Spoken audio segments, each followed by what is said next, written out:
and welcome to the show. It's the Halloween episode of JP's Product Pick of the Week. Thanks everyone for stopping by, and I hope you dressed up in a costume that is not quite so last minute as mine, or Lars's for that matter. I am a Viking. Lars is a creepy baby. What are you? Tell us in the chat. I'd love to know. And speaking of the chat, hello to our viewers over in YouTube chat. Hey, OG, Think Stir and Tackle the World. Welcome. Thanks for stopping by. If you're wondering where the chat is, if you're over on the Facebook or the Twitch or the Periscope or the LinkedIn Learning or one of those other places and there seems to be no one in the chat, then head on over to our Discord. You can get right there. That's the Discord right there. Head to adafru.it/Discord and you can jump right onto our server. And then you'll want to look for that live broadcast chat channel. Also, apologies to Vikings and our northern friends. I know we have some people in the chat sometime from, I think, Sweden and Finland and some other places. I know there were probably no horns on these helmets, but I grabbed it out of a closet in the house. It was very last second. What are y'all wearing? What are your costumes? What do you got going on? I will send you right here. If you want to get a jump start on this week's product pick, head to this URL right there or to that QR code. This show is happening inside of the product page, and you can go ahead and get it for half price during the show right now. No coupon code needed. Just throw it in your cart. It's a great deal. Buy it before the show is over, or even sooner if you're worried about it selling out, because the price will go back up at the end of the show. So head on over to that URL. But before I tell you any more about this week's product pick, let's jump back in time just a little bit to Lady Ada telling us all about this. Take it away, Lady Ada. Oh, it's our TFT Shield reborn like Phoenix from the flames. This is one of the oldest boards that did not make it through COVID / part shortages / TFT pricing inflation. It's been a journey. So, we redesigned this completely. It's in the same size and pinout as the original, but we have updated the touchscreen controller. It used to be the STMPE 811 or 610. That got discontinued, so now it's the TSC 2007, which is a I2C sensor. So on the back, you can see it says TSC 2007. We also added a STEM QT port because, hey, we like having those on there. It makes it easy to add sensors and devices as needed. We made the reset button right angle. We made the default for the TFT connection be through the ICSP header, the 2x3 header, not the pins 10, 11, 12, 13, because a lot of people are using Arduino shaped boards, but they're not literally an Arduino anymore. And it's also like a cool Adafruit black. And we connected up the touchscreen IRQ pin. And we got Arduino and CircuitPython libraries already for this. And I actually have it showing a little demo. Yeah, on your demo? Yeah, on the I have it on the Metro M7, which you get free with your order when you buy a bunch from Adafruit. Yeah. So the CircuitPython demo, I just have when I touch the screen, it looks on the SD card and it displays a different image. So beautiful full color images of flowers or tigers and so on and so forth. It's an older product, but I'm really glad that we brought it back in stock. The price also dropped because we were able to manufacture it for a lot less. The screen pricing basically came back down to a reasonable level. This is resistive. We also have a capacitive touch version of this, which did not go out of stock because enough of the components were available. So check it out. It does work with anything that is Arduino-ish shaped. We'll also work with things that are Mega or Grand Central shaped because it just uses the SPI connector and the two I2C pins plus a few digital I/O. And people often ask, well, what if you want to connect to other pins? Because it kind of uses all the pins don't come through, they're soldered on. We have the Wing Shield, which was co-designed by Todd Bott and JP for Adafruit hackers and friends.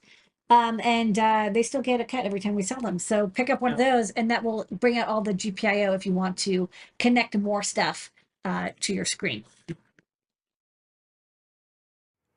Yes, that's right. Where did it go? Here, look, that's it right there. I just want to show it to you on the nice downshooter for a second. But without further delay, that's the product pick of the week. This week it is the 2.8-inch TFT touch. It is the 2.8-inch TFT Touch Shield version 2 with resistive touch. This is Arduino shaped. There were some questions in the comments. What do you mean by Arduino? Yes, you can use it with the Arduino IDE. You can also use it with CircuitPython.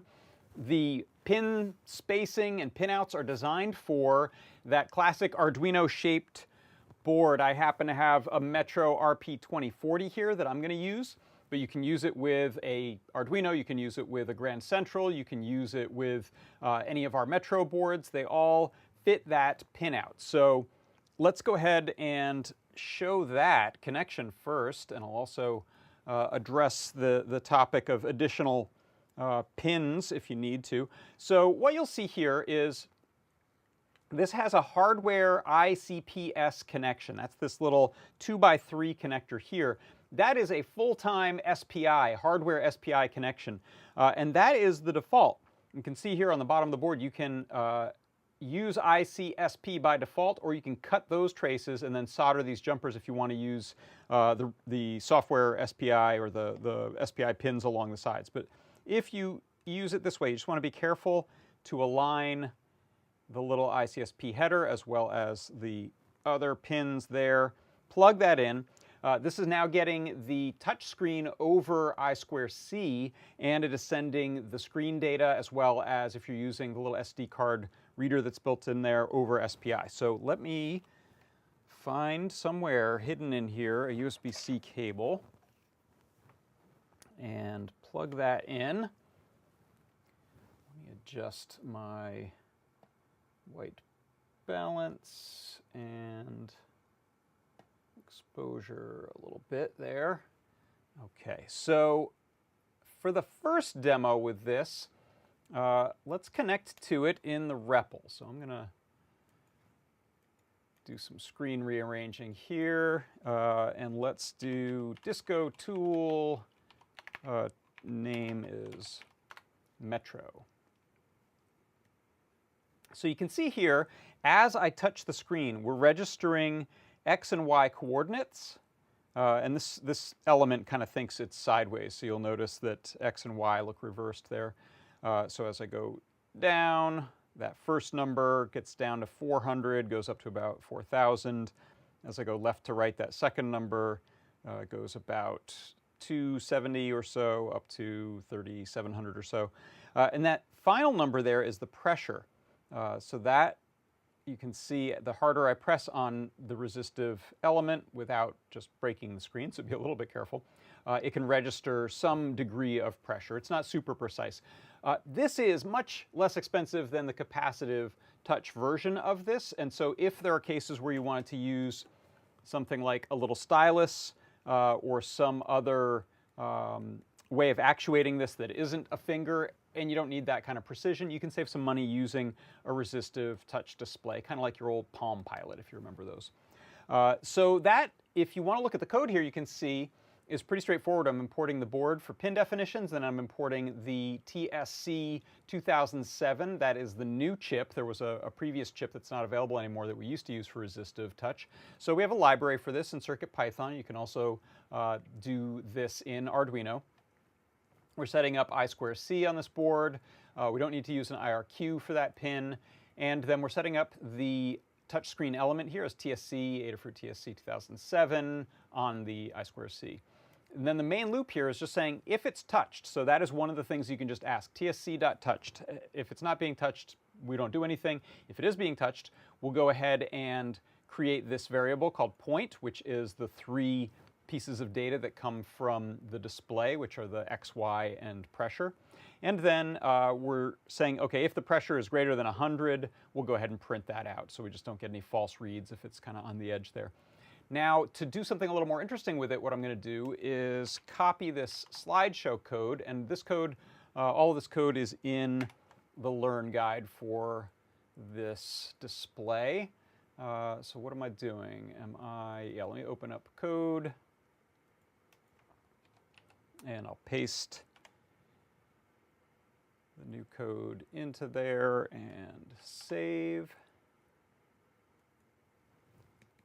Let's restart that board. It might need to reset just because of the display.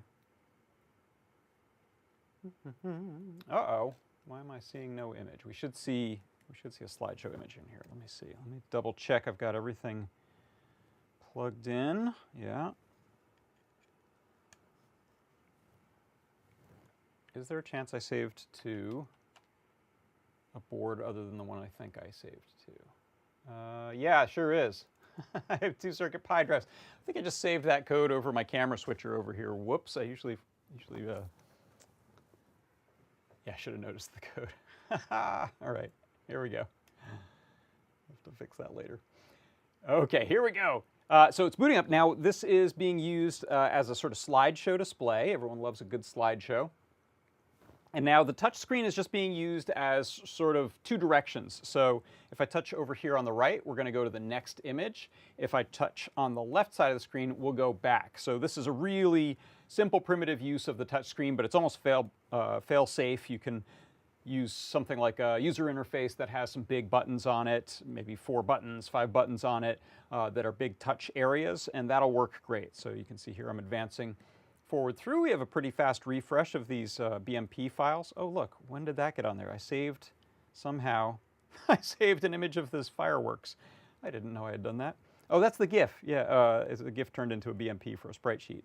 What are you doing there? That was a Toddbot project. Okay, so there you can see in the code I'm doing similar stuff. I'm importing that TSC 2007 for the touchscreen. I'm also now importing the display, which is this ILI 9341 display driver. I'm releasing displays, setting it up on boards SPI, that's that ICSP header. And then we're setting up the chip select and data pins D10 and D9. And then I'm telling it the size of the display, 320 by 240. It is, by the way, a gorgeous 320 by 240 TFT with 18-bit color. So really nice resolution on the color here. You can see the color rendering is nice, and the angle, viewing angles are quite good as well. Setting up our display bus using that ILI 9341 chip. And then we have some code. This is code by Liz Clark in the main Learn Guide for the Touch Shield that you can check out. This has you grabbing some images. This could be off of the SD card built onto the display, or just on regular flash is how I'm using it. And I just have a series of BMP files that are being displayed. We're doing a similar thing here. We're checking, okay, have we touched? And we don't want to sort of have any debouncing issues, so there's a state that gets flipped when we're touching it. And then it just checks if the side of the screen is the left half, then we'll go ahead and go backwards an image. If we're on the right half of the screen, then we'll go forward an image, and that's just used by incrementing or decrementing that index there of however many images it found on the operating system.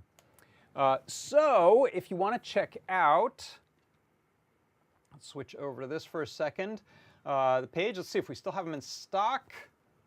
Crossing fingers. We do. Good. Okay. I think we stashed a good number of these, so you should be able to get these without too much trouble. Maximum of 10 per person. But look at that price, $12.48 for this excellent shield, which again you can use on pretty much any of your the Grand Central, the Mega, the Uno-sized boards, which includes the Metro. And other SparkFun boards. They have their red board. So if you've got these types of boards, this is a good one for you. Do I have any others around here? No, but I'll show you a trick in a second. So before I do that, if you scroll down a bit, you can see this big paragraph here that is a link. That will take you to the Learn Guide for the TFT Touch Shield V2. And you'll see here this actually covers, we don't ever like to throw away information that may be useful, so If you have the V1, the original version of this, you're going to want to use this STMPE resistive pinout page and the code examples. If you're using this new V2, then you're going to want to grab the TSC 2007 resistive pinout there. This will tell you how to do this in Arduino, as well as some examples. There's a resistive touchscreen demo with the previous board. I don't think we have one up yet in CircuitPython for that, but I believe there is one in Arduino right here. And if you click right here, the Resistive TSC 2007 page, that will give you this exact demo that I'm showing you here with the Adafruit Circuit Playground characters, the puppet characters, and using the touch screen. And that should work on most any board that it'll fit onto. The other thing I was going to mention, let's jump back down to this view, is actually, how about we'll do it that way. Let me turn up the exposure a little bit. So if you want to still use some of those pins, right? This is actually using very few pins. I think we've just got the hardware SPI there, and then a couple pins for I2C, a couple pins for the chip select for the display. If we need to use some of these many other pins that are available, zoom out here. A little plug for the screw shield. So Lamore mentioned this. This is something that Todd and Brian Jepson and I put together a number of years ago, a sort of two-piece version of this. Lamore revised it with this version that's just a full single board. Lots and lots of prototyping area. And you can see here, again, same familiar pinout, and it has the ICSP header here, as well as the opposite side there. So that will sandwich between the boards. So we can take, let's take it this way. If we take our touch shield, you can plug it carefully. Make sure you get everything lined up before you press down so you don't bend anything. That looks good. So we'll squish that together. And now this has these stacky headers, which will fit into your Metro or other Arduino-shaped board. Same thing, we want to make sure that those are all aligned nicely, including that. Okay, so now we have a whole bunch of pins broken out into screw terminals. So if you want to add buttons to it that aren't, of course we've got our little Stemma QT port there for Stemma QT things, but if you have some analog stuff you're reading, some buttons, maybe external displays that are in need of some external pins there, you can do that all through that shield there. And now if we go ahead and plug this in, we should see the same behavior as before. It wants to do a little restart. There we go. And now we can use the touch shield, but you have those extra pins. And full disclosure, Todd and Brian and I each get a small cut of the money when you buy one of those. So just want to make sure that that's clear. All right, let's see what else. Anyone have any questions? Let me jump back over to our Discord there for a second. Rufus had a question about using Metro MP2040. Works really well, sure thing. Lars does have a mask. He's hiding now. That's creepy, Lars. Why can't you be something normal? What else? I think that's it. Yeah, that covers the questions over in our Discord. Tackle the World says, live demos are magic. Yeah, I completely obliterated the code on my poor camera switcher over there. DCD asks, does the screw shield give access to the 6-pin connector? So it does. However, the old version did not. So if you look right there, there's the ICSP header. And those are, if that's what you're asking about, that's replicated there. So yeah, this works and is working over hardware SPI right now. The old version did not. I think the images in the guide don't show that, but if you get one today, it comes with the sort of long stacking version of that 2x3 header that you need and a space on the board for it. So maybe we'll update those photos someday. But that's a newer version. It's been around quite a while, but it was a revision after those. After that, I think it was when the Arduino Uno V3 or revision 3. I think that was the one that added that. So this came out before that Uno, so it didn't have those pins. All right, anything else that we've got? I think that's going to cover it. So don't forget, head right over there. Go pick up 1 or 10 of these if you have some resistive touch TFT needs. Let me check my notes. Anything else I forgot? Oh yeah, another nice thing about this is it has the angled, side-angled button for the reset there, just like the Metro actually has a similar one. But if you're on another board, you used to have to kind of go in there and find that reset button. So if you want to hit the reset button just on the side of the TFT, it lives right there, which is convenient, and it has a stemma QT port right there. So let's pull that off of there. I'm just going to set it back onto just the Metro and give that power. Do I have a battery pack anywhere? Let's see. Maybe we can battery power this. Take that off of there. Let me grab a LiPo. Can I grab it? No, I can't grab a LiPo for that. What am I thinking? I need either a AA pack, which I had one floating around. I think I just took it inside. Or we'll use good old USB. All right. USB, you win. Let's plug that. All right, like that. Okay, and